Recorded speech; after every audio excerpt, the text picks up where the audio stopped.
Rondine è un borgo medievale toscano a pochi chilometri da Arezzo. Qui prende forma da una prima iniziativa di accoglienza del fondatore Franco Vaccari il progetto Cittadella della Pace. Era il 1997 quando nel borgo venirono ospitati alcuni giovani provenienti dalla Russia e dalla Cecenia, due paesi allora in conflitto, per iniziare a costruire insieme la pace, a partire dall'ascolto e dal conoscere il proprio nemico.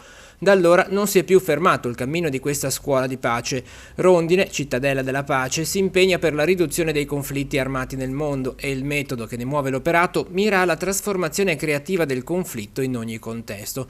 Tra questi c'è anche la scuola, decine in Italia gli istituti che hanno deciso di portare in classe un percorso sperimentale che integra la didattica con l'esperienza di un cammino di riduzione del conflitto in tutte le sue forme.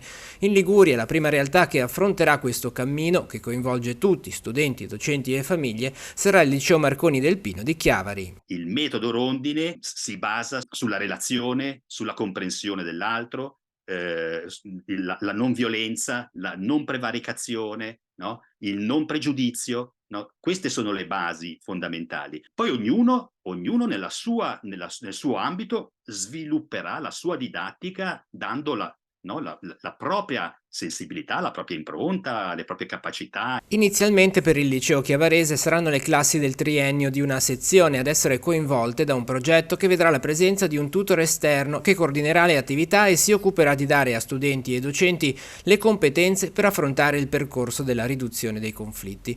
Il lavoro della sezione Rondine partirà il prossimo anno scolastico, coinciderà con il 10° anno di attività del progetto Credere della diocesi di Chiavari, di cui questa è una ulteriore scommessa. Grazie al progetto Credere, nato appunto 10 anni fa, nel 2014, insieme a Don Alberto e al vescovo Don Alberto Tanasini, c'era proprio questa volontà di far sì che i ragazzi potessero avere la possibilità di incontrare persone che credono in qualcosa attraverso l'incontro, attraverso la testimonianza.